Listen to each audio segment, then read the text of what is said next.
Hola a todos, muy buenas noches y bienvenidos a una nueva tertulia en el canal de YouTube que también podéis seguir a través de otras redes sociales como X, como Facebook, como LinkedIn, como Twitch, etcétera. Además también se subirá posteriormente en el podcast de audio, que tiene el canal. Hoy vamos a hablar sobre las perspectivas económico-financieras, más financieras que económicas, para el año 2025. Llevamos apenas medio mes del año 2025, o sea que hay bastante por delante hasta terminar, al menos mentalmente, el año. Y queremos pues aportar algo de perspectiva, de capacidad de mirar al horizonte sobre, bueno, dónde podrían estar las oportunidades o no en este año 2025. En el canal ya tenéis un vídeo de dónde estuvieron las oportunidades en 2024, es una mirada retrospectiva, ahora vamos con una mirada prospectiva, siempre por supuesto falible y con cautela, pero bueno, para comentar a partir del conocimiento especializado que tenga cada uno en alguno de los sectores de los que vamos a hablar, pues dónde puede estar el interés en este año 2025. Y para hablar de todo ello hemos traído a tres personas que más o menos están especializados en diversas áreas de los mercados financieros. Al final todos saben de todo, pero el foco de interés y de investigación pues lo concentran más en ciertos ámbitos. ¿Quiénes son esas personas? Pues en primer lugar tenemos a Albert Mendoza, inversor, también divulgador de temas financieros a través de su podcast By the Deep y también de su cuenta de Twitter Conquista Stonks, que, de nuevo, aunque también habla y valora y analiza pues, empresas cotizadas en bolsa, también está muy metido y por eso lo hemos traído especialmente en la inversión en materias primas. ¿Qué tal, Albert? Buenas noches. Hola Juan, buenas tardes y muchas gracias por invitarme. Un placer estar aquí. Nada, el placer es mío. También hemos traído hoy a Pau Antó, inversor inmobiliario. Me comentaba antes, más de 1.000 proyectos inmobiliarios invertidos, más de 100 millones de euros invertidos en inmuebles, especialmente en España, y a su vez también divulgador de temas de inversión a través de su canal de YouTube. Pau, un placer tenerte por aquí. Es un placer poder compartir con tu comunidad. Y por último, una persona que ya se ha pasado en varias ocasiones por el canal y a la que seguimos invitando, Richard Gracia, CEO del Método Rico. ¿Qué tal? Muy buenas noches. Hola, muy buenas. ¿Qué tal? Encantado de estar aquí de nuevo. Richard, como ya os hemos explicado en otras ocasiones, lo acabo de decir, CEO del Método Rico. Él está o va a estar en la tertulia pues, más especialmente enfocado en hablar sobre las oportunidades en renta variable, en bolsa. Pero bueno, en general, Richard, a través del Método Rico, imparte pues una docencia, una tutoría, un mentoreaje casi, una mentoría casi personalizada para aquellos que estén interesados. Cuéntanos un poquito, Richard, en qué consiste el Método Rico. Ya nos has hablado en otras ocasiones de esta academia, pero que no es una academia al uso, porque es una academia muy personalizada en cada alumno, ¿no?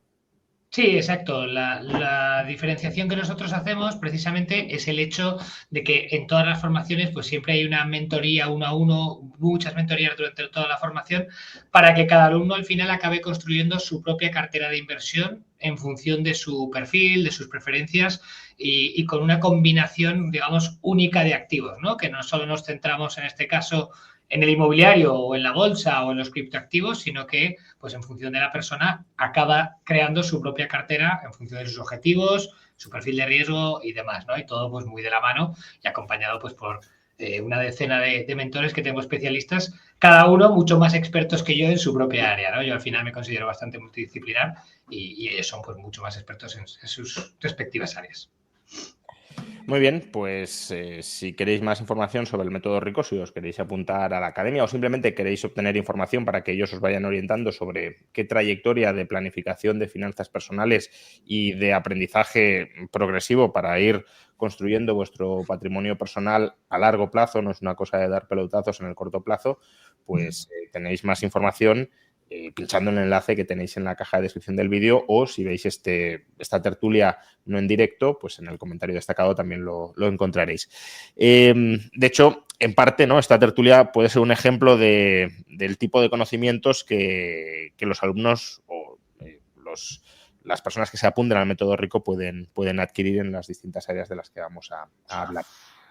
Pues si quieres empezamos con la tertulia propiamente, ¿no? Si uno mira los últimos 2 años en cuanto a rendimientos por clase de activos, prácticamente todo ha ido hacia arriba. El último año fue malo para la renta fija, pero en todo lo demás ha sido bastante bueno. Es decir, que en los últimos 2 años invertir no ha sido complicado o ganar dinero invirtiendo no ha sido complicado, porque incluso sin tener mucha idea, invirtiendo casi aleatoriamente, uno ganaba dinero. ¿Creéis que 2025 empezarán los rendimientos a ser más selectivos, que habrá clases de activos que sí se desinflen o sí se queden rezagadas, o seguimos en una especie, no lo quiero llamar burbuja porque tampoco tengo claro que sea una burbuja, pero en cualquier caso de una alegría generalizada que lleva a un alza de prácticamente todo? ¿Cómo veis, antes de ir sector por sector, cómo veis el global de las categorías de activos?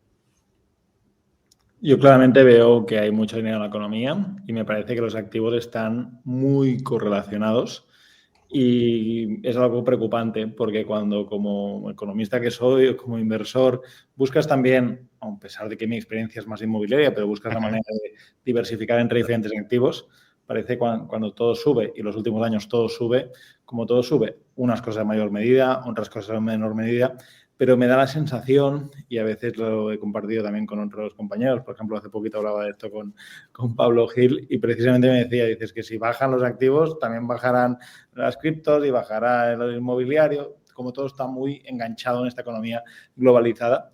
Así que mi perspectiva para 2025 es que seguiremos en esta racha o en esa tendencia alcista, pero sin duda también me gustaría que hoy charlemos en esta tertulia de qué opciones tiene una persona que le dé cierto vértigo. Has comentado, creo, muy bien, Juan Ramón, que quizá no estamos en una burbuja, pero sí que es precio que cuando los precios están altos da más vértigo y quizá encontrar algún activo descorrelacionado, igual Albert nos puede hablar del oro, de metales preciosos, o algún activo que quizá en estos escenarios tenga sentido en alguna proporción en la cartera. Los demás, ¿cómo veis el panorama general? Bueno, Pues, sí. Dale tú, Albert, dale. bueno, pues la verdad es que estos 2 años han sido, yo creo, bastante interesantes y hemos visto cómo se han descorrelacionado algunos activos que parecía que durante muchos años han tenido correlación. Por ejemplo, con la subida de los tipos de interés hemos visto una subida muy fuerte del oro que es un poco raro a simple vista, ¿no? Podríamos entrar pues, a hablar de los tipos reales y cómo afecta realmente esto al precio del oro y estos activos. Y las bolsas en general han subido muchísimo, han sido 2 años excelentes para estar, por ejemplo, indexado en Standard & Poor's, las tecnológicas lo han hecho genial, pero han sido 2 años con rendimientos muy, muy potentes, por decirlo de alguna forma, ¿no? Rara vez se ve tanta rentabilidad en los mercados de forma seguida y quizá un tercer año con rentabilidades por encima del 20% sería algo realmente excepcional. Hay que ver cómo termina afectando los tipos, qué hacen los estados con los déficits fiscales con estos tipos y la inflación. Y yo creo que 2025 es un año muy interesante y donde también hay activos que no lo han hecho nada bien y que pueden presentar una oportunidad de cara a este año.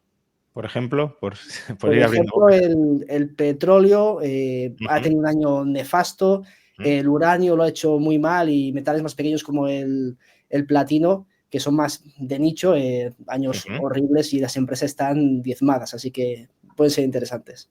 Genial, luego entraremos más en profundidad en algunos de esos temas. Richard, ¿cómo ves tú el panorama general? A ver, yo sí que veo que, como dicen los compañeros, ¿no? Y como más o menos se ha ido viendo en general estos últimos 2 años, en casi todo ha ido muy bien. La renta variable han tenido, bueno, subida depende de lo que hable, ¿no? SP500, Nasdaq, cercano al 30%, 20 y tantos por ciento.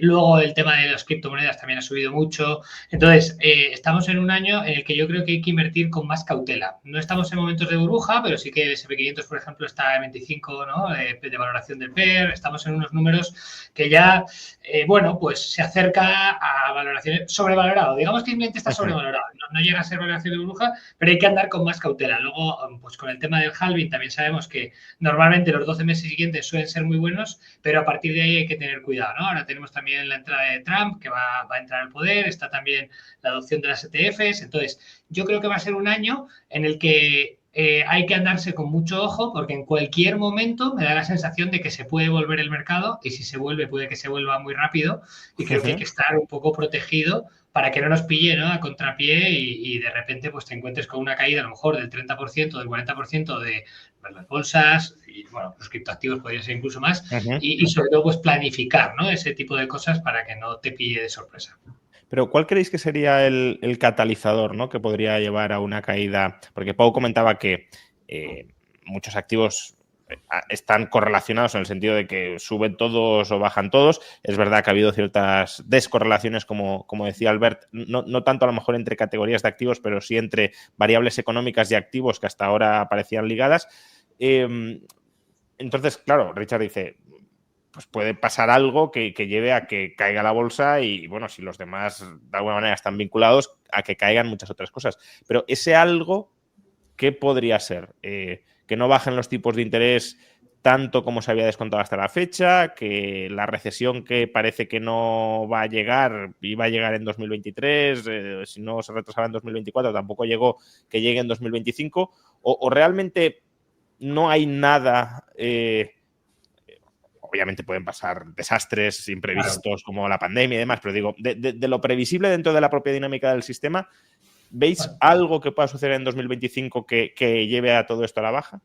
Está lo del bono, ¿no? Al final el bono americano está rozando el 5. Normalmente cuando el bono americano, si llega a superar el 5 en los siguientes 6, 12, 18 meses, suele haber estadísticamente una recesión con bastante frecuencia. Entonces, al final hay indicadores y yo creo que a veces es un poco el tema de que el mercado puede cambiar del optimismo y de la euforia al pánico muy rápidamente y basta con que empiece a salir dinero institucional como importante, ¿no?, de repente del mercado para que la gente se empiece a asustar y de repente todo empieza a caer. O sea, a veces que yo no creo que tiene que ser una cosa catastrófica como fue con el COVID, sino que puede ser un disparador un poco más aleatorio, un poco más random, pero que empieza a hacer ese efecto bola de nieve y que haga que el mercado se vaya para abajo. No sé. ¿Los demás veis algún otro catalizador posible? O sea, al final Richard ha vinculado dos de los que mencionabas, ¿no? Que los tipos no bajen tanto como se esperaba, porque al final el bono está recogiendo unas expectativas de, bueno, la Fed nos dice que va a bajar tipos, pero no nos lo creemos. Y eso, claro, si los tipos se mantienen muy altos, pues el Tesoro sufre más a la hora de colocar deuda, se le van acumulando gastos de interés, toda la deuda que de alguna manera esté vinculada, vamos, renta tipo de interés variable, cuesta más recuperarlo, la deuda a corto plazo que se tiene que refinanciar y que jugaba a refinanciarse a tipos decrecientes, pues ahora no los va a tener y todo eso desde luego sí alimenta, como bien decía Richard, un riesgo de recesión, ¿no? Pero ¿es esto lo único que puede pasar? También, no sé, a lo mejor guerra comercial... De lo que más o menos se puede prever en 2025, los cisnes negros siempre están ahí y son negros porque no son previsibles, de lo que más o menos se puede prever en 2025, ¿qué os da más miedo? A mí me da mucho miedo que abramos realmente los ojos y que personas que en nuestras comunidades llevamos tiempo comentando cosas que parece que nadie nos hace caso, pues la sociedad se dé cuenta de cosas tan sencillas como que el déficit, la deuda de los países no puede seguir así. Y en más de un país yo auguro en el corto o medio plazo, y países igual, no estoy hablando precisamente de España, o quizás sí, no lo sé, pero algunos países que tendrán problemas por ese sentido, ¿no? Y cuando alguien o masivamente se abra los ojos de hay que frenar esto, pues quizás es demasiado tarde y aquí genere una crisis que yo creo que sería una crisis de deuda sin precedentes. Y de hecho, las políticas que vemos, hoy leía una noticia que me ha parecido increíble, que era que si una persona trabaja pero cobra menos de cierto salario, seguirá percibiendo el paro. Y es como, ¿estás en el paro o estás trabajando, no? Pero bueno, al margen de estos temas políticos, lo que quiero decir es que este vorágine de deuda, déficit, gasto, consumo, sobre todo por parte de los gobiernos, me preocupa a nivel de la deuda de cómo puede afectar a los consumidores, porque tendrán evidentemente que subir la carga impositiva, como ya han venido haciendo los diferentes gobiernos, para paliar y pagar esas deudas con sus respectivos intereses, y cómo esa vorágine puede provocar de manera directa o indirecta un desarrollo en los mercados financieros y en la economía en general. Albert. Pues muy relacionado con lo que habéis comentado los dos. Yo creo que el cambio en la narrativa del mercado en relación a los tipos de interés y las perspectivas que tiene va a ser bastante importante, sobre todo con el tema de la inflación. Este año pasado, 2024, ha sido un año muy bueno para el mundo en general porque la energía ha estado muy baja. El petróleo, ya lo veremos más adelante, lo ha hecho muy mal. Y sin embargo, sí que hemos visto cómo la inflación ha bajado, pero la subyacente es bastante más pegajosa de lo que parecía. Entonces, si realmente va a haber un cambio en los precios energéticos y yo, a ver, como inversor en petróleo espero que suban un poco, ¿no? Pero si realmente suben un poco más de lo esperado los precios del petróleo y que al final la energía es la sangre de la economía y esto se acaba trasladando a todos los procesos productivos, si vemos un cambio en la inflación que esta vuelve a subir de forma generalizada, esto va a cambiar, yo creo, totalmente la perspectiva del mercado respecto a las bajadas de tipos y aquí podemos tener un problema porque a ver cómo casan paradas o subidas de tipos con los déficits fiscales y perspectivas que tiene el mercado, descontando, pues, por ejemplo, ahora las tecnologías que comentabas, Richard, que están a múltiplos elevados, pero porque son empresas de crecimiento. Si las descontamos los flujos de caja a un tipo más elevado, pues podemos tener ya problemas de valoración y empezar a pensar que realmente sí que están cotizando a múltiplos de sobrevaloración, ¿no? Y dentro de esta dinámica creo que puede ser un año con problemas y interesante desde la parte de los inversores. Eso que comenta Albert yo creo que es muy interesante porque si uno mira la trayectoria de los últimos meses del mercado de bonos y de renta variable, digamos que el mercado de bonos está como descontando un mantenimiento o una subida de tipos y la renta variable no se da muy por enterada. Y claro, efectivamente, si se consolida el escenario de tipos de interés altos o más altos de lo que esperábamos hace medio año, pues claro, tú comparas la rentabilidad implícita que te está dando la bolsa con el bono americano a 10 años que te está dando un 5 y dices, oye, ¿yo me quedo en bolsa o me voy al mercado de renta fija? Y claro, ahí pues tienes una contracción de los múltiplos en bolsa, ¿no? Por cierto, nos pregunta... bueno, lanza varias preguntas, no las voy a leer todas porque si no estaríamos en otro. Pero nos pregunta Juan Bravo, secretario de Economía del PP. Pues bueno, ya digo, ha preguntado varias cosas, como por ejemplo lo del bono americano al 5%, que cuál es el fundamento de ello. Pero bueno, una que también nos plantea es qué riesgo veis a que China confronte con Estados Unidos no financiando la deuda americana y retirándose de sus mercados de deuda. Es decir, ¿veis que eso puede ser un catalizador de algo? O no. Yo como mucho diría de que los tipos de interés pues se mantengan en un entorno, o sea, que no tienden a bajar, ¿no? Porque al final si no tienes compradores pues y las emisiones las sigues lanzando, pues eso es tipos de interés que se resisten a bajar, salvo que monetices y en ese caso tienes inflación, claro. No sé cómo... Yo creo que es justo eso. Será un tema de oferta y de demanda. Evidentemente, más allá de temas políticos, a nivel de oferta y demanda, si tú tienes un producto que vender y no lo colocas, pues evidentemente el precio se puede ver afectado o perjudicar. En el mercado de la vivienda existe en cualquier mercado exactamente lo mismo. Con lo cual, yo creo que ese es un buen análisis el que comentas, Juan. Y también pregunta, bueno, esto si me lo permitís a mí porque es uno de los temas que me gustan y no me resisto a comentarlo. También pregunta, ¿consideráis que la burbuja financiera del 2008 puede ser comparable con una burbuja de deuda soberana en los próximos años? A ver, yo creo que hay que distinguir, ¿no? Porque aquí yo creo que en España, y además a Pau luego le preguntaré porque en el inmobiliario yo creo que esto es muy pertinente, tenemos todavía muy en la mente el trauma que supuso la crisis de 2008 y casi... Cuando oímos la palabra crisis, siempre intentamos buscar paralelismos con la de 2008, ¿no? Lo de 2008 fue una depresión como las que se dan pues una vez cada 70, 80 años. A lo mejor la anterior de referencia fue la Gran Depresión de los años 30 del siglo XX y desde entonces no habíamos tenido una de una magnitud similar, ¿no? Porque es una crisis de acumulación de deuda privada que colapsa y por tanto te desata un proceso de deflación de activos muy doloroso. En España eso lo vimos con mucha claridad. Las crisis de deuda pública vinculadas a un sobreendeudamiento público se suelen sanear a través de inflación o, si son muy importantes, de hiperinflación, pero no es la misma dinámica que una crisis de deuda privada que implica una destrucción de la estructura productiva de la economía y una deflación de activos.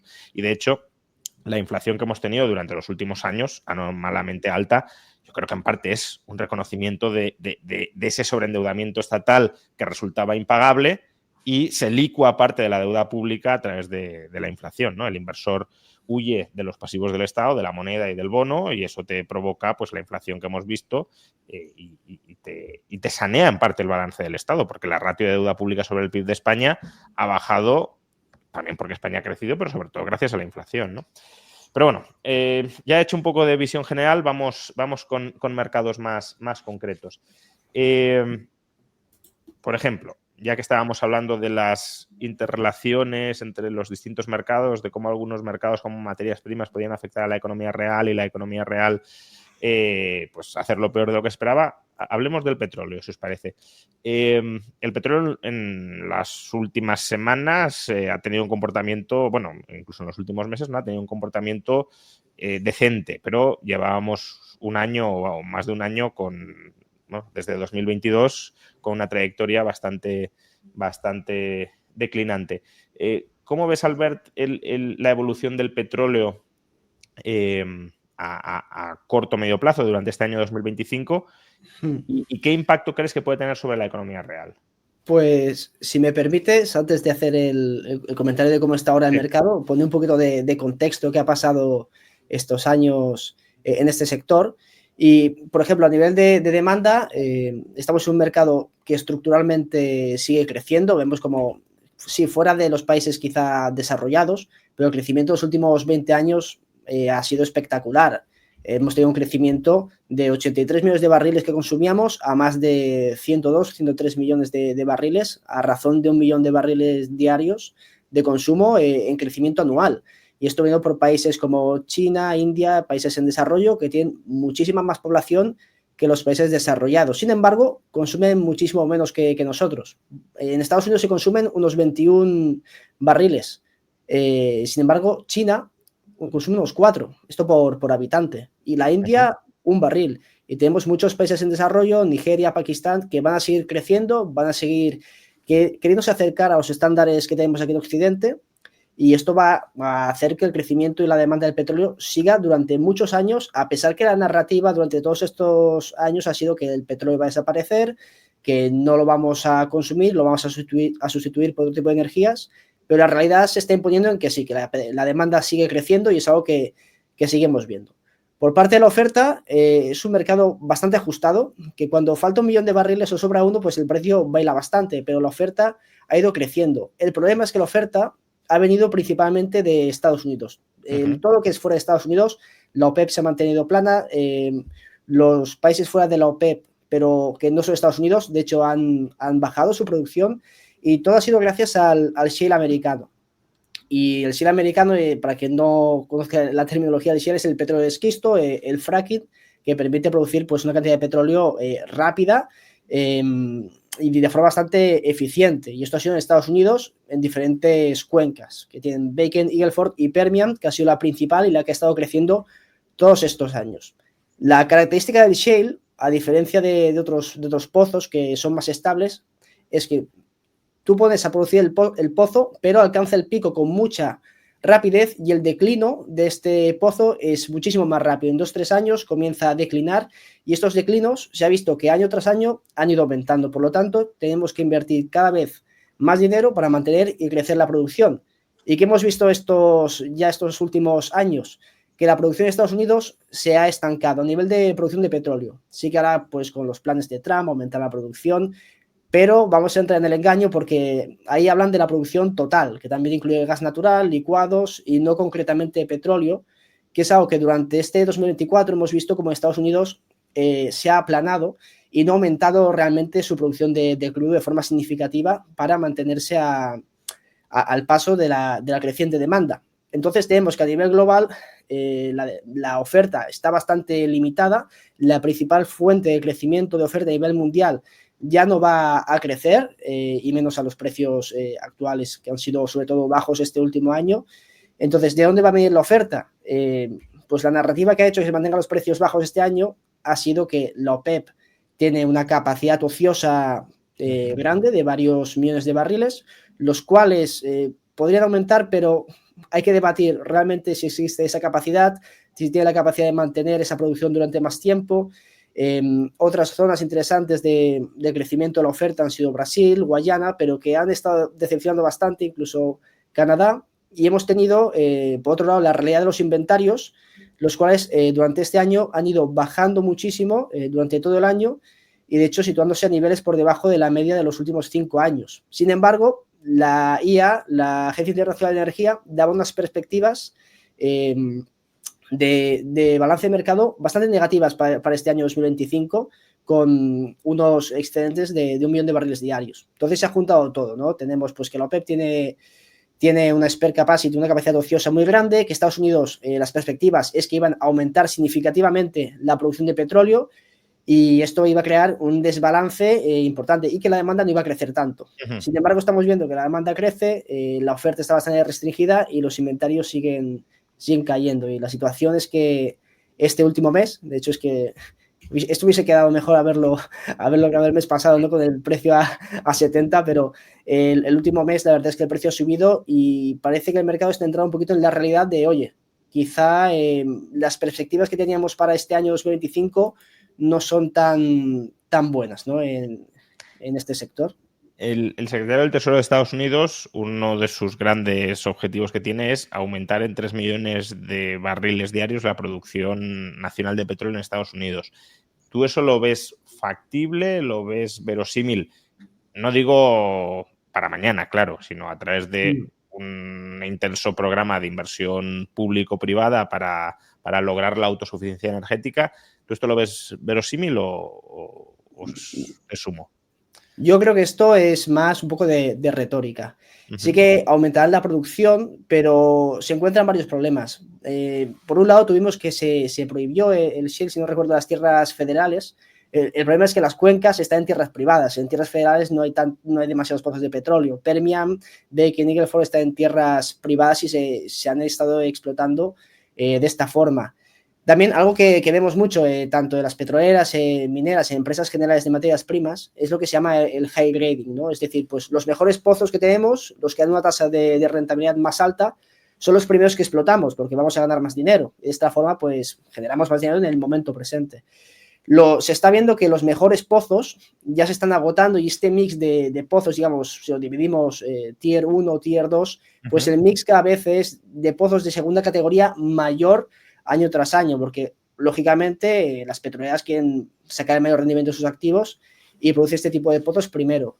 Y otro tipo de problema interesante que estamos viendo es la gasificación de los pozos.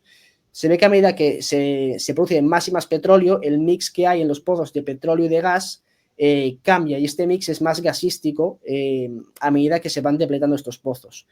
Y por otra parte, las petroleras sí que a partir de 2016 invirtieron una cantidad muy, muy fuerte en desarrollar todo este incremento de producción porque estaban incentivados a ello. De hecho, muchos directivos tenían stock options, opciones sobre las acciones que les daban pues, la posibilidad de cobrar en acciones y venderlas al mercado si aumentaban su producción, la producción de petróleo de la empresa a ciertos niveles. Ahora estamos viendo como muchas empresas del sector lo que se están centrando es en retribuir al accionista, no tanto en aumentar la producción, sino, oye, vamos a pagar la deuda, vamos a hacer recompras de acciones, vamos a dar dividendos y ha habido este cambio de política en las decisiones empresariales. Si esto le sumamos que el precio es relativamente bajo y los break-even ahora mismo totales se sitúan depende de la zona, ¿no? Entre 40, 50, 60 dólares. Si el precio está en 60, 70 dólares, no hay un incentivo a que el capital entre fuertemente en la industria, porque los retornos no van a ser muy, muy grandes. Entonces, con la conjunción de todos estos problemas, yo veo bastante difícil, si no imposible, que se aumente la producción de petróleo, que yo creo que nos lo pueden vender como un éxito, ya que sí que la producción puede aumentar, pero aumentará en gases y en derivados líquidos de estos combustibles y pueden decir que esto se utiliza mucho en la industria, el BOE, el barril de petróleo equivalente, ¿no? Pues hemos aumentado en 1 millón de barriles de petróleo equivalentes. Sí, ya, pero han sido parte de gases y no tanto de petróleo crudo. Entonces yo no creo que sea algo que vaya a ocurrir, a no ser que el día de mañana veamos el petróleo en los 90, 100, 110 dólares, que entonces sí que obviamente el capital va a entrar en la industria. Bueno, pero al final eso es lo lógico, ¿no? Que si tienes petróleo muy abundante en relación con la demanda y el precio es bajo, pues ¿para qué vas a invertir más en producir más petróleo? Pero cuando ya se te dispara el precio, pues ahí ya inyectas capital y extraes petróleo, que eso es lo importante, ¿no? Que en contra de lo que se suele pensar, no es que haya una cantidad absolutamente dada en las condiciones tecnológicas actuales de petróleo, sino que la oferta es elástica según el precio, claro. Totalmente. Y eso dejando de lado el tema regulatorio, que si en Europa se pudiese extraer con estas técnicas, pues ya estaríamos en otro escenario, ¿no?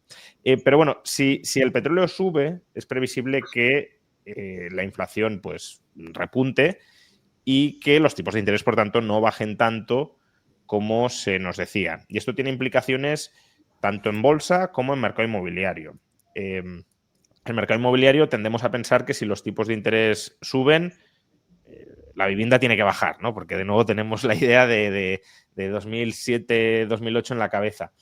Pero esto es realmente así, porque en los últimos años en España hemos visto cómo han subido los tipos de interés y la vivienda no ha dejado de subir, los alquileres y el precio de compra-venta. Pau, ¿cómo ves las perspectivas inmobiliarias? ¿Realmente queda margen de crecimiento en España? Porque ya mucha gente dice que estos precios no son sostenibles porque no se pueden pagar con los salarios españoles. Por tanto, ¿qué sentido tiene que sigan aumentando? Es un tema complejo, sin duda, y cuando actuamos más como economistas que somos, pues siempre pensamos que puedes coger una variable, ponerla, quitarla, cambiarla, y las variables no es solo una variable exógena, ¿no? Sino que hay realmente muchas variables que afectan al mercado tan complejo como es el mercado de la vivienda. Los tipos de interés, yo también pensaba, honestamente, hace unos años, cuando los tipos de interés estaban subiendo para paliar la presión enorme de dinero y, evidentemente, frenar la inflación, yo pensaba, que aquí ya se viene una bajada en la vivienda. Y ha ocurrido todo lo contrario. Con lo cual, en esa fuerza de variables, por decirlo así, ha pesado mucho más la falta de oferta de vivienda, tanto por alquiler como por venta, y probablemente es el escenario en el que seguiremos en 2025.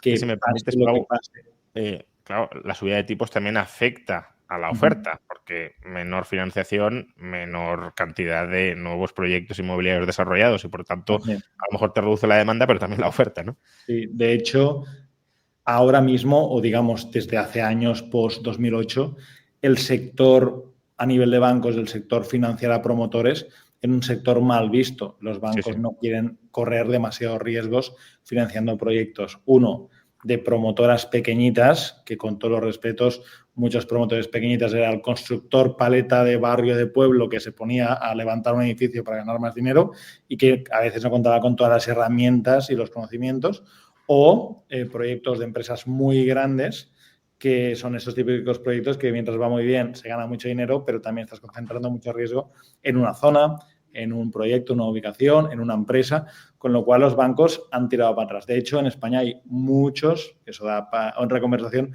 fondos de inversión, muchas empresas que financian específicamente proyectos de promoción inmobiliaria y llegan donde la banca ha cerrado el grifo y no está llegando. Con lo cual, no digamos que el culpable es la banca de que no haya más pisos de obra nueva, pero si la banca diese más facilidades a la obra nueva, sin duda fomentaría, haría como cierta alfombra roja para que hubiese más obra nueva. Así pero probablemente ahí también pesa, ¿no?, la memoria de 2007-2008 muy, muy profundamente. Y lo entiendo perfectamente, porque no hay que recordar que muchos bancos, o sobre todo cajas, pues cerraron.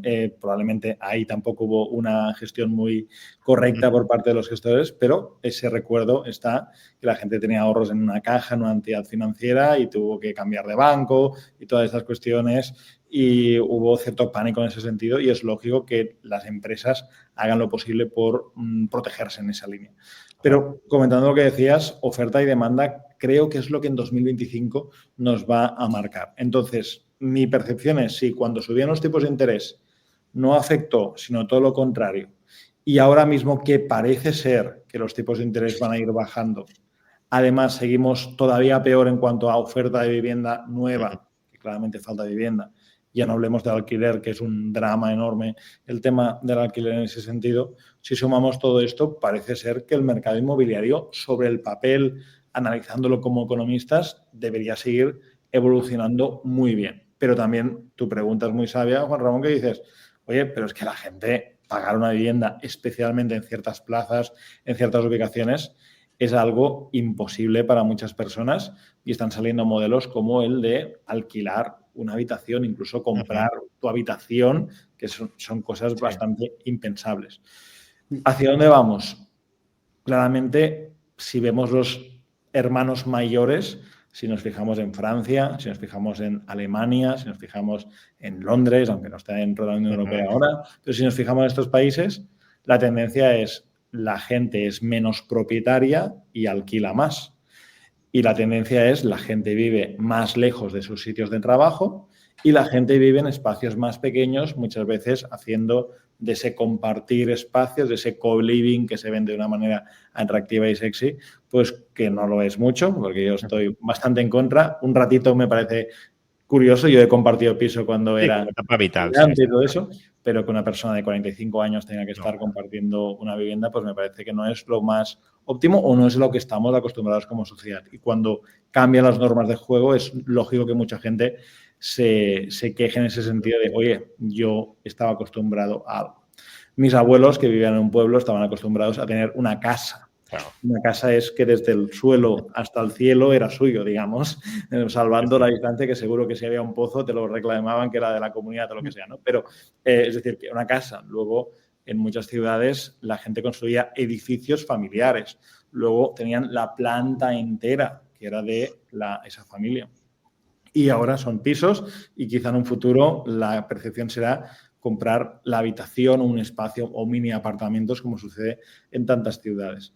Así que mi perspectiva es que creo que vamos a ver un 2025, si no pasa nada raro, al alza en el sector inmobiliario y considero esto por esta oferta y demanda. Y si encima la gente tiene la oportunidad de aprovechar para comprar un activo que aparentemente es caro, pero que le dan la financiación o que puede conseguir ese dinero a un tipo de interés fijo barato, tal vez pueda ser, ya hablando más de finanzas personales, que luego Richard nos hablará, pero a nivel de eso puede ser una decisión sabia financiera, es decir, en lugar de tener esa incertidumbre de la vivienda, el alquiler y demás, puedo sumarme al barco, aunque es cierto que la vivienda ahora vale mucho más que hace 10 años, puedo sumarme al barco, puedo comprar, estoy en un presupuesto que es admisible, que puedo gastar el 30 al 35% de mis ingresos a pagar una cuota hipotecaria, pues quizá tiene sentido a tipo de interés fijo que la gente se embarque en ese proyecto y que tenga un activo. De hecho, muchísimas familias, más allá de la inversión activa que hacen,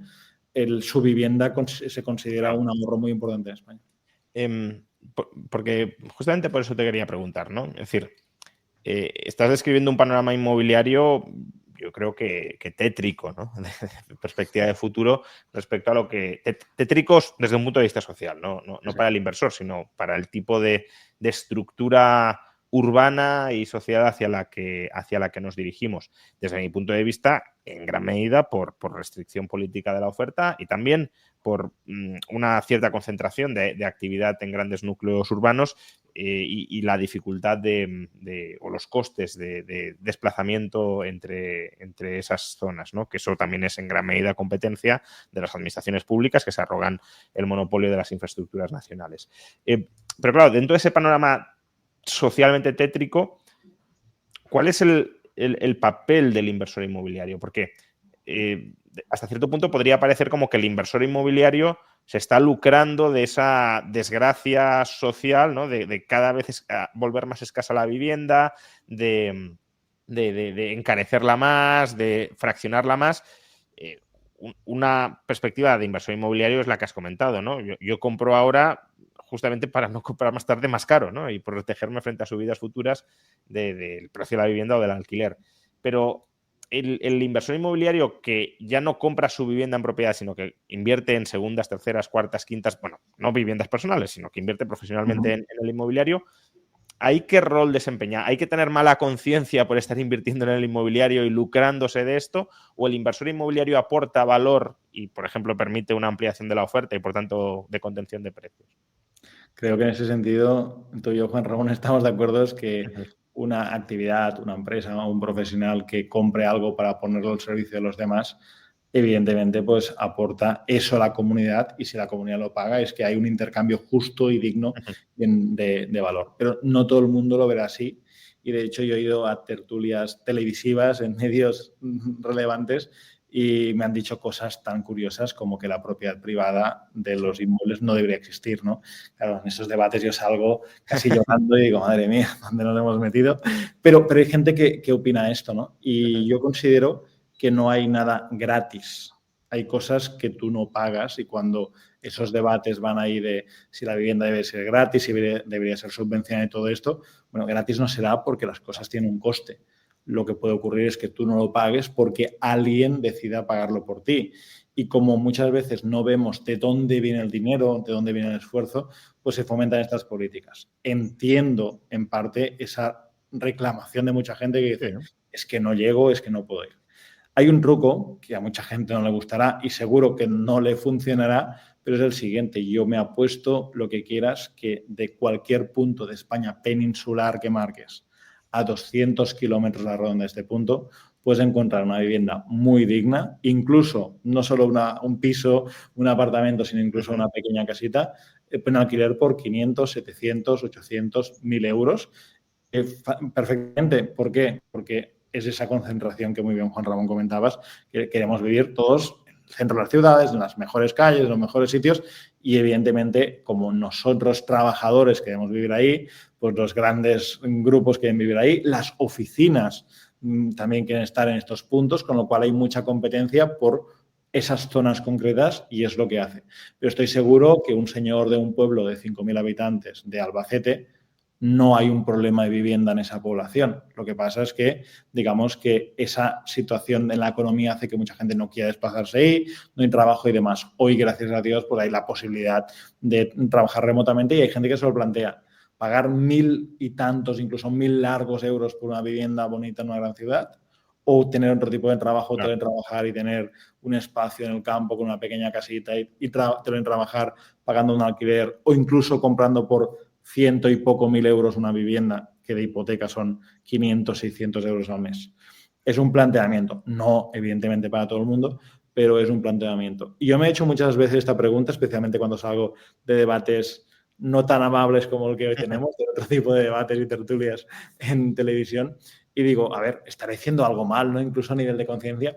Yo considero que no, pero también sé que hay inversores inmobiliarios que actúan de una manera no digamos irrespetuosa, pero sí sacando todo el provecho. Y creo que tiene que haber un equilibrio porque creo que entre todos somos humanos y tenemos que encontrar un equilibrio. Es lógico que una persona que invierte gran parte de sus ahorros, hablo por mis clientes, por los inversores que tenemos y por mí mismo, que tenemos un montón de inversión a nivel inmobiliario y ponemos nuestro dinero ahí, pues lo que no podemos es cambiar las normas regulatorias, legales, porque eso nos da miedo y hay gente que decide irse a otros países o dejar de invertir o ponerse en un bono al 5%, porque una propiedad de comprar y alquilar en una gran capital, año a año, no te da mucho más allá de un 5%. Luego sí que es cierto que tienes la ventaja de la revalorización de ese activo y siempre vamos a buscar rentabilidades en torno al 10% entre la renta anual y las revalorizaciones con ese interés compuesto, rentabilidades TIRS, digamos, anualizadas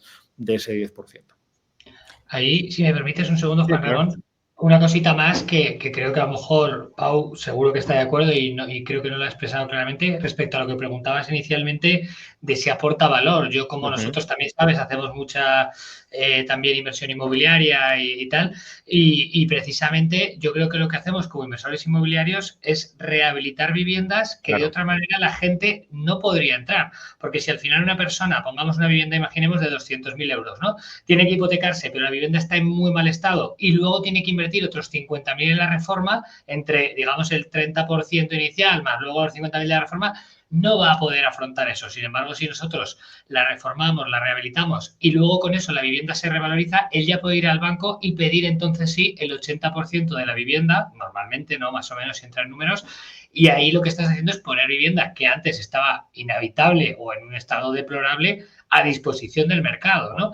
Y lo mismo se da que lo hagas en un modelo de house flipping, de porque compras reformas y vendes, o en un modelo en el que tú compras reformas y lo pones en alquiler, pero al final lo que estás haciendo es aumentar la oferta. Y precisamente ahí un poco pues viene esa frustración a veces, ¿no? Cuando nos tratan de prácticamente déspotas y de aprovecharnos del mercado y de cualquier otra cosa, y en realidad tú al final lo que estás haciendo, como ha dicho también Pau, oye, es ofrecer al mercado algo que demanda. Oye, pues si yo el mercado necesita vivienda y le ofrezco vivienda, pues normalmente estarán dispuestos a pagar un precio justo. Y totalmente de acuerdo con Pau, que luego habrá inversores más o menos éticos, ¿no? Pero bueno, la mayoría de los inversores que estamos en el sector, pues es para hacer negocio, pero no para aprovecharte de las personas, simplemente pues para tratar de aportar valor, igual que el que aporta valor vendiendo plátanos o yo qué sé, vendiendo gasolinera, ¿no?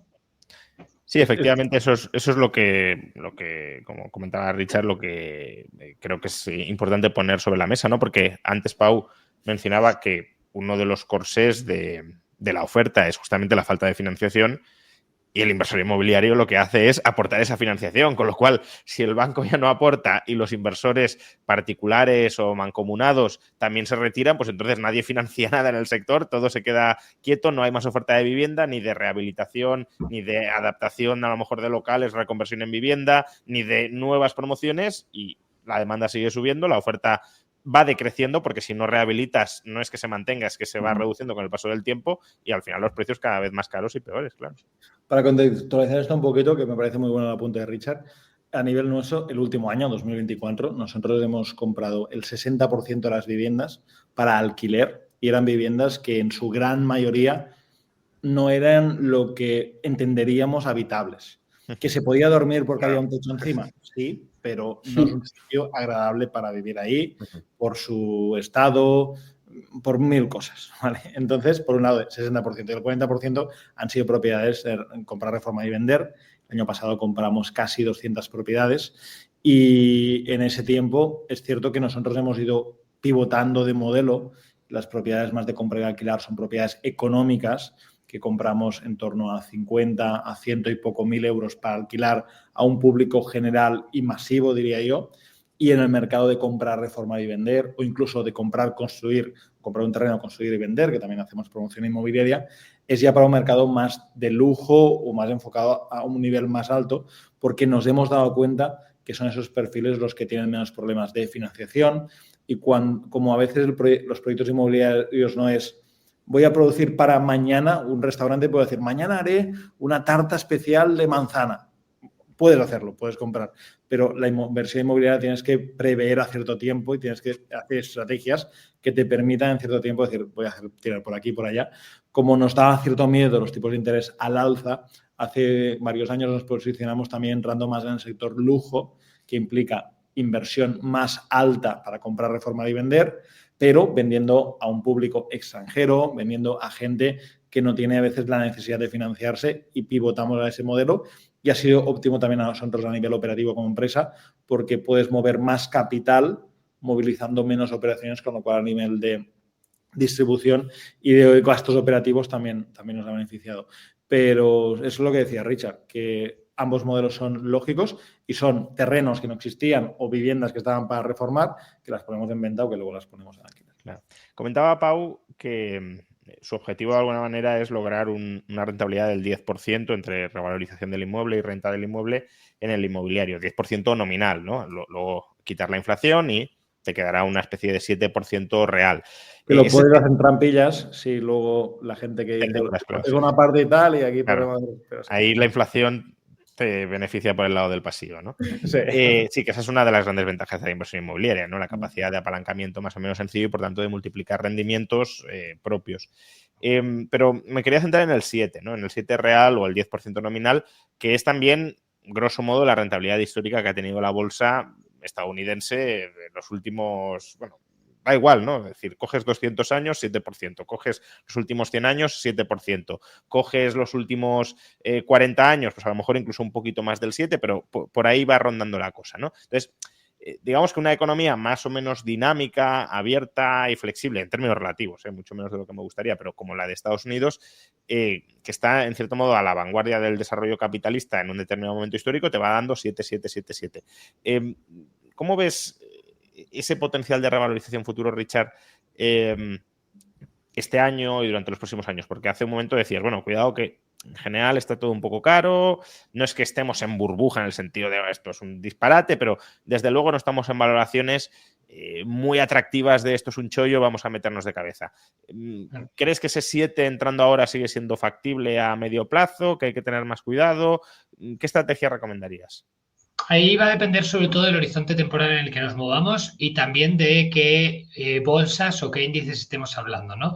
Al final, si nos ceñimos primero, por ejemplo, a los índices americanos, que son los más conocidos, el S&P 500 o el Nasdaq, ¿no? Como decíamos, el S&P 500 ahora está en torno a unos 25 y el Nasdaq en unos 36, 38, ¿no? De valoración, 38 veces, y estamos... Richard, supongo que casi todo el mundo lo sabrá, pero bueno, por si acaso explica... brevemente, ¿qué es esto de múltiplo de 25 o 38? Eso es.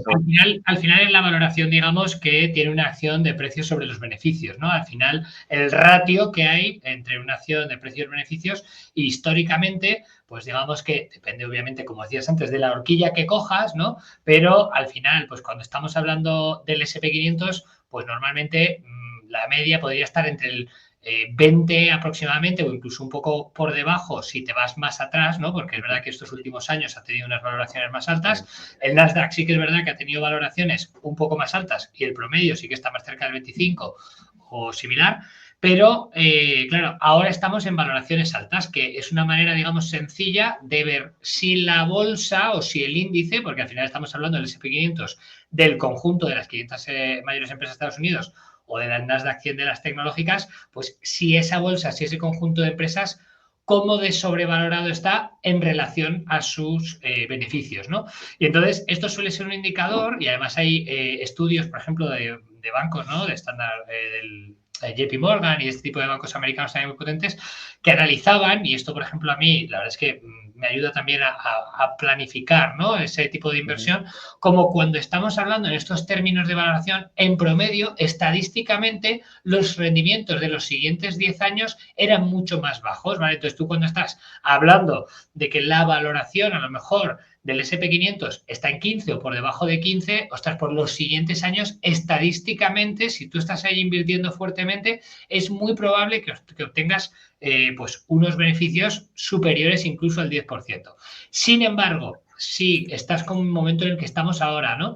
Y están sobrevalorados, no hemos dicho, oye, no burbuja, pero sobrevalorados, pues estadísticamente es más fácil que los rendimientos que obtengas en los próximos 10 años en promedio anualizado, pues estén por debajo de ese 10 y de ese 7 seguramente, incluso depende de la sobrevaloración que tengan. Yo he visto los análisis que te daban una valoración, unos rendimientos promedios de los próximos 10 años del 3 al 5% anualizado, porque hay años y hay épocas en las que no nos olvidemos que el S&P 500 ha estado también muy plano, ¿no? Y hay veces que la gente se olvida de eso y parece que el S&P 500 siempre crece, pero no, hay correcciones fuertes y ha habido periodos temporales en los que durante 10 años ha estado prácticamente plano, ¿no? Y no ha crecido.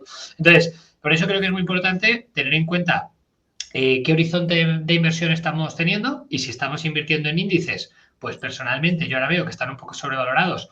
No invertiría gran parte de mi cartera ahí, sino que sería un poco más conservador y me reservaría o parte del capital para esperar una corrección, o bien, mientras tanto, iría invirtiendo en otro tipo de inversiones en las que sí que puedo tener más control. Por ejemplo, nosotros dentro de los modelos de inversión, pues hacemos diferentes cosas, ¿no? Hacemos inmobiliario, que eso tienes mucho control, comprar, reformar, vender. Hacemos crowdfunding, crowdlending, que tienes más o menos control. Y luego también inversión en valor. Ahí sí que ya vas a la empresa. Y ahí ya es diferente, porque ahí sí que hay empresas, nosotros estamos ahora invirtiendo en empresas que están muy infravaloradas y que tienen unos ratios buenísimos, tienen unas métricas y unos fundamentales muy fuertes, pero el mercado, pues porque ahora está muy centrado en los 7 magníficos, en las tecnológicas, en la inteligencia artificial, pues está dejando un poco de lado esas empresas, ¿no?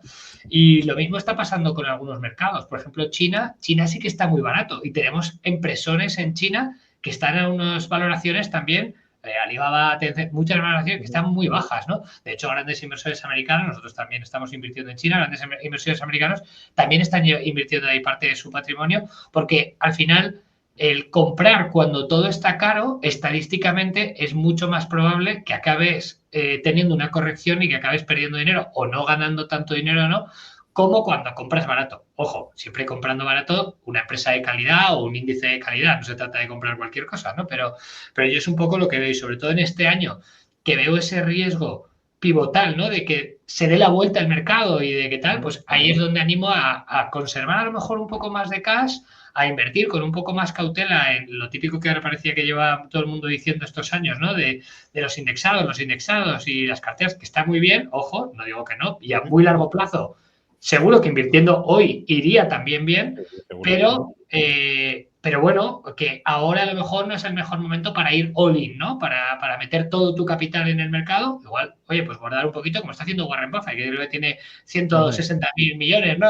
disponibles, pues en algún momento pues aprovechar y entrar en el mercado, ¿no? Y eso es un poco lo que nosotros también estamos haciendo y tratando de ver, o haciendo inversiones más discrecionales en las que realmente podemos ver que estamos comprando a buen precio, o si no, pues con un poquito más de cautela, porque yo creo que algo va a pasar. ¿Cuándo? No sé si tardará 6 meses, 12, 18 o 24, pero sí que veo alguna corrección relativamente pronto. Justo lo que comentabas de que el mercado en general, pues a lo mejor está caro o oscurece y que lo razonable sería ir más empresa por empresa, lo estaba comentando en el chat Emérito Quintana de Numantia. Dice, un problema del per medio no solo es los problemas de agregación, sino que la contabilidad de muchas grandes tecnológicas no es representativa. Habría que ir empresa por empresa analizando, ¿no? Si son buenas o malas oportunidades de inversión, que es un poco lo que estabas comentando, que aun cuando parezca que todo está caro, sigue habiendo oportunidades de inversión más concretas, pero claro, para eso hay que saber seleccionar o ponerte en manos de un buen gestor, no cualquier cosa. Totalmente, sí, porque si no lo haces, es decir, si no tienes ese conocimiento y acabas invirtiendo, que es lo que pasa muchas veces, en empresas particulares, empresas concretas, por la recomendación de alguien, pues es muy probable que te vaya mal, porque seguramente acabarás invirtiendo en una empresa que está en el momento máximo de hype y que te han dicho que es buenísima y en ese momento esté muy cara, ¿no? Entonces hay que tener conocimiento como para poder realmente, al menos, entender pues los fundamentales de la empresa, el histórico y saber valorarla de alguna manera, ¿no? Bien, hay diferentes maneras de valorarla, pero que tengas algún criterio o alguna manera en la que puedas realmente evaluar. Que yo eso lo digo y para cualquier tipo de inversión me parece súper aplicable. Es decir, oye, si no eres capaz de evaluar si un activo, y me da igual que sea petróleo, oro, inmuebles o una acción o lo que sea, está caro o está barato, ostras, pues casi mejor no inviertas, ¿no? Porque al final es que es muy fácil que te equivoques. Claro. ¿Y cómo veis esto, tanto a Richard como al resto, ¿no? Porque, por ejemplo, Albert ha hablado de invertir en petróleo o del petróleo como una quizá oportunidad en 2025, Pau inmobiliario, Richard, bueno, pues la bolsa en general cuidado, pero sí que puede haber pues, empresas o sectores en concretos que lo hagan bien. ¿Cómo veis invertir en los activos de los que habéis hablado, inmobiliario o petróleo, a través de instrumentos que cotizan en el mercado bursátil, como puedan ser los ETFs o incluso empresas que tengan una posición muy grande a la hora de producir o comercializar algunos de esos activos que estáis mencionando, ¿no? Petroleras, por ejemplo, o promotoras, o en el caso de Bitcoin, ¿no?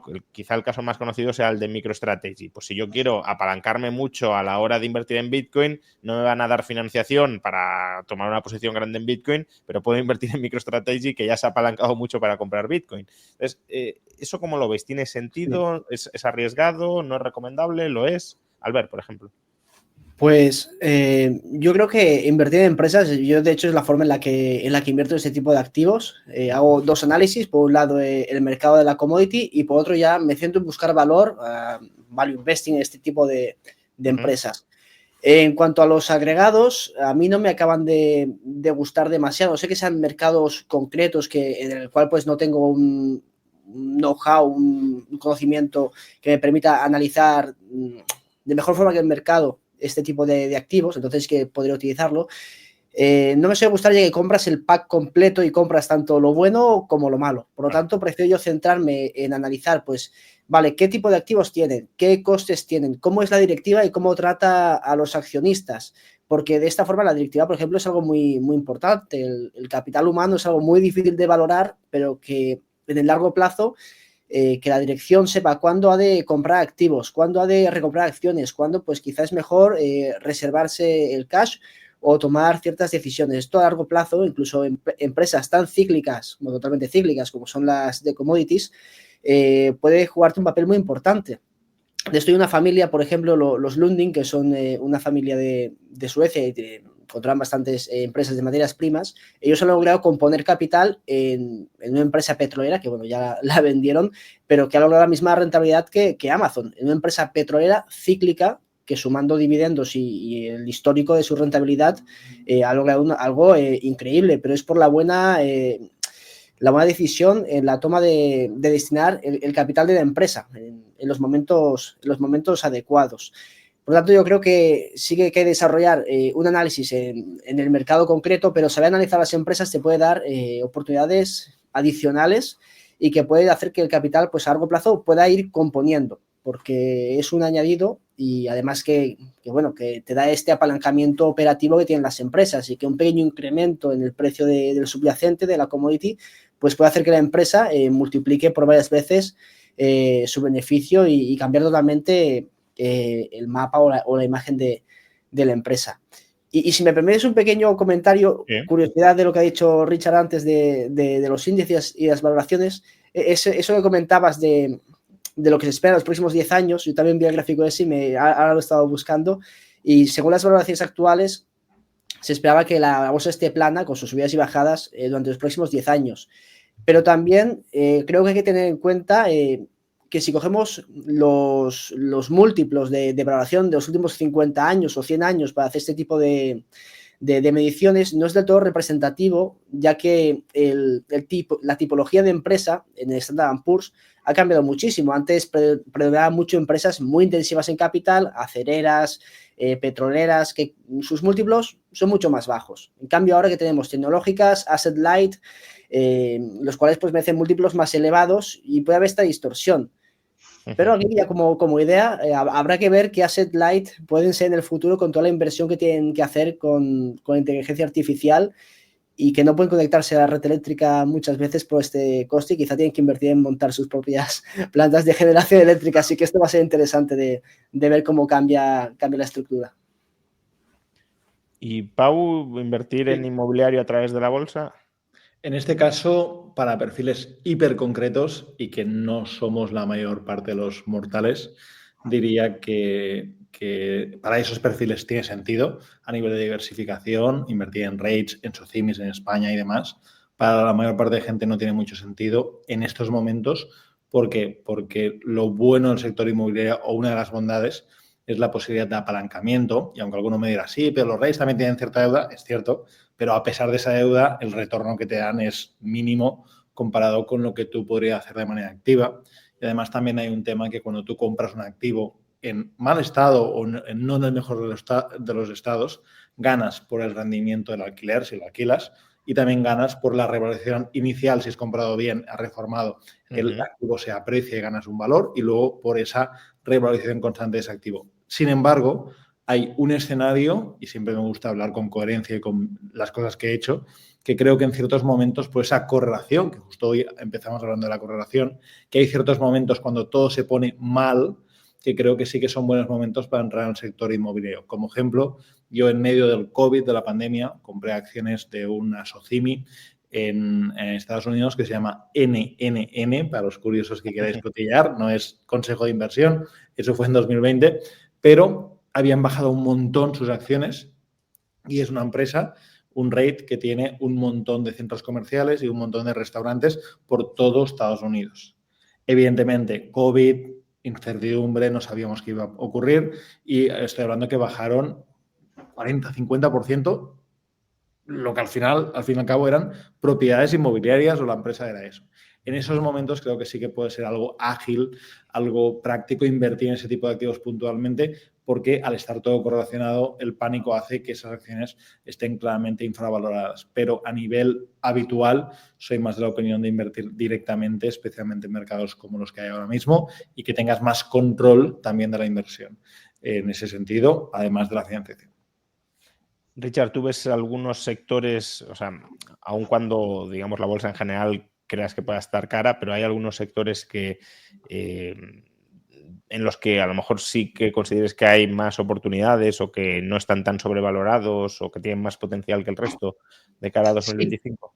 Si me permites, antes por también contestar la pregunta que habías comentado, por dar un poco esa visión, ¿no? Yo lo que veo es que dependerá del tipo de activo. En la mayoría de los casos, yo creo que sobre todo, por ejemplo, en el inmobiliario, es más sencillo, yo creo que la gente invierte directamente y tiene, como decía Paula, la ventaja del apalancamiento, y además es un tipo de inversión en el que yo creo que haciéndola de manera directa es casi más fácil que lo haga bien y más difícil que pierda dinero por ser un activo muy líquido, ¿no? Y que precisamente por eso yo creo que a mucha gente le va bien con la inversión inmobiliaria, porque como no se deshacen del activo en 20, 30 años, pues al final el activo acaba revalorizándose. Sin embargo, si se metieran en un rate con desconocimiento que tiene la mayoría de la gente, yo por mi experiencia y por lo que he visto creo que es más probable que acaben perdiendo dinero porque no van a saber valorar también la economía, la empresa, las perspectivas y se van a poner nerviosos con la volatilidad del precio y demás, ¿no? Con otro tipo de activos, por ejemplo, como podría ser el Bitcoin, pues ahí va a depender de la persona si es más purista o no. Ahí realmente no hay una complejidad entre invertir en un ETF de Bitcoin e invertir en un broker. Ahí va a depender más de lo que la persona crea y en ese caso pues probablemente le interese más invertir en directo en la mayoría de los casos. Pero luego en el resto yo creo que va a depender, ¿no? Como decíamos, si tú inviertes en un activo directo de una empresa te va a requerir de más conocimiento y el invertir en un índice o en una aglutinación que habéis dicho que nos gustaba, pero es verdad que lo hace más sencillo para la mayoría de la gente porque al final tú lo que estás haciendo es diversificando y haciendo que sea mucho más complejo, ¿no? Entonces, yo creo que excepto el inmobiliario y excepto el Bitcoin, probablemente el hacerlo a través de un activo financiero y además si es de un compuesto de activos financieros, para la mayoría de la gente lo haría más sencillo porque no se tiene que preocupar tanto de analizar a la empresa, que yo creo que es lo que la mayoría de gente no sabría hacer y evaluarla bien, ¿no? Pero bueno, y respecto a lo que me preguntabas, ¿no? De la parte de sectores, sí que hay sectores que ahora tienen unas valoraciones bastante bajas. La automoción, por ejemplo, está muy castigada y hace poco Volkswagen lo teníamos creo que a un PER de 3X aproximadamente o por ahí. O sea, y son cosas anormalmente bajas que de hecho ya se empieza a recuperar y no es que vaya a multiplicarse por muchísimo, pero que son oportunidades en las que fácilmente cuando ves que algo está tan barato, pues es fácil que se recupere, ¿no? Y luego otra cosa que yo veo muy interesante es el tema de la energía, porque con el tema de la inteligencia artificial va a haber una demanda brutal de energía en los próximos años y realmente todavía no hay una solución. Están viendo los mini reactores nucleares, están viendo nuevas alternativas, ¿no? de energía, pero hay muchísima demanda y ahí hay sectores interesantes. Es verdad que algunas empresas concretas de estas así como de mini reactores están ahora también un poco sobrevaloradas, pero en general el sector yo sí que veo que puede haber oportunidades interesantes. Y luego, aunque más especulativo y este está alto en precio, pero es que lo que viene probablemente sea tan grande y tan disruptivo que el sector de la inteligencia artificial a mí me sigue pareciendo un sector atractivo. Igual a lo mejor vemos alguna corrección importante, pero si miramos un poco más allá, en los próximos 10 años, yo el sector de la inteligencia artificial es que creo que no hemos visto nada igual seguramente en la historia. O sea, creo que va a ser muy bestia y esto va a hacer que las empresas que estén bien posicionadas, no, pues seguramente lleguen a valoraciones que es que nos va a parecer una auténtica locura. Ahí la cuestión es seleccionar aquellas que van a estar bien posicionadas o la que va a estar bien posicionada, ¿no? Porque hay una posibilidad y es que la que llegue primero en esto se lo coma absolutamente todo por la velocidad exponencial a la que se puede llegar a desarrollar una inteligencia artificial que sea capaz de automejorarse a sí mismo, ¿no? O sea que a lo mejor el sector en general sí que es atractivo, pero claro, siempre y cuando selecciones a la empresa adecuada y no a las que van a ser desplazadas. Sí, ahí probablemente las más grandes son las que mejor posicionadas están. Es decir, yo veo muy difícil que una empresa de estas pequeñitas que son como más estas apps, ¿no? Que vemos en el App Store o tonterías así que no, tal. esto no, claro. Eso no, sino realmente, pues oye, las empresas, pues estamos hablando de un Amazon, de un Google, de un Microsoft, de un Tesla, este tipo de empresas, o un Palantir, empresas que realmente están en la carrera de, oye, pues bien sea a través de data o de realmente desarrollar esa inteligencia o esa superinteligencia artificial que realmente están bien posicionadas para hacerlo y tienen los recursos, porque eso cuesta, lo sabemos todos. Sí. De hecho, hace poco era un prompt del último que había sacado OpenAI, solo el prompt, cada prompt eran $3.000 hacer un prompt. Es que, claro, la capacidad de procesamiento, lo que requiere todo es muchísimo dinero. Entonces, yo creo que solo las grandes de verdad van a poder hacerlo. Y si no, porque además tienen los recursos para comprar a quien sea. Si alguien realmente, ya visteis lo que pasó con OpenAI, En cuanto saltó un poco a la palestra, Microsoft compró el 50%. O sea, que fue así. Una última pregunta ya para ir cerrando. Ha habido un activo del que no hemos hablado, pero que ha tenido una evolución, bueno, si queréis dos, ¿no? Porque están un poco vinculados, no del todo, pero un poco sí, pero que ha tenido una evolución notable en 2024, que ha sido el oro. Es una materia prima que también tiene una relación un tanto peculiar con los tipos de interés. Y decía que hay otro que puede estar vinculado, que es Bitcoin, ¿no? Que al final, en teoría debería ser una especie de oro digital, aunque su comportamiento no es ni mucho menos simétrico. ¿Cómo veis el oro en el año 2025? ¿Va a seguir haciéndolo bien? ¿No? ¿Es momento de posicionarse en oro? Porque Richard decía, bueno, liquidez, parte de liquidez, pero ¿liquidez en qué? ¿En bonos? ¿En oro? Por ejemplo, Albert, desde un punto de vista más de materia prima o de commodity. Yo creo que el oro está en un mercado alcista estructural.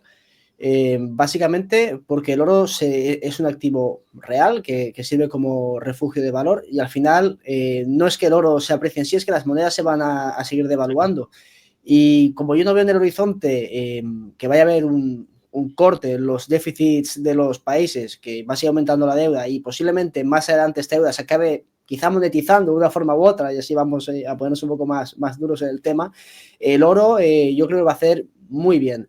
Y el Bitcoin cumple las características que puede tener el oro, incluso de mejor forma que el oro. El problema que tiene es la volatilidad y esto va acorde a su adopción. Yo creo que a medida que pasen los años y se adopte, subirá de valor, la volatilidad bajará y se acercará más a su función, que en este caso puede ser de reserva de valor. En cuanto a invertir en oro, que he estado viendo algunas preguntas de este tema, de oro físico, formas de invertir.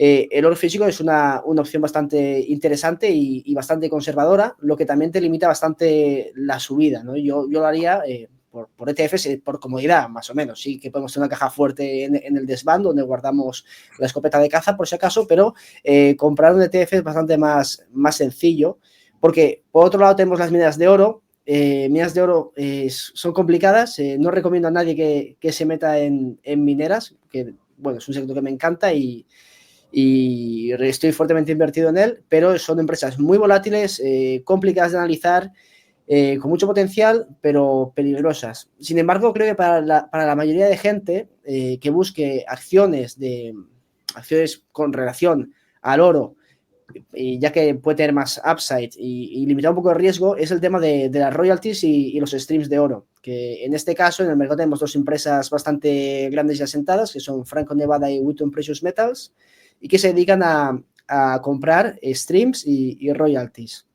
De forma resumida, un royalty, estas son empresas financieras, ¿no? Pues le hacen un préstamo a una minera y dicen, muy bien, de toda esta área que tienes aquí, de la mina, de exploración, me vas a dar el 1, el 2% de todo el oro que generes cuando pongas esto a producir.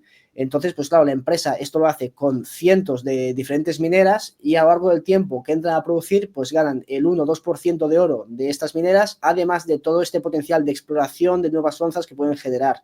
Los streams son similares, pero acuerdan un precio de compra. Mira, te dejo tanto dinero, pero cuando produzcas me vas a vender el oro con un 30% de descuento al precio de mercado.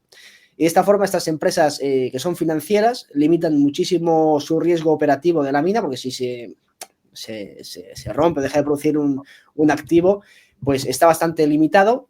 Tienes el upside y el apalancamiento operativo, que es bastante bajo, tienen márgenes evita del 90%, pero tienes algo de margen operativo y lo vas a hacer mejor que el oro.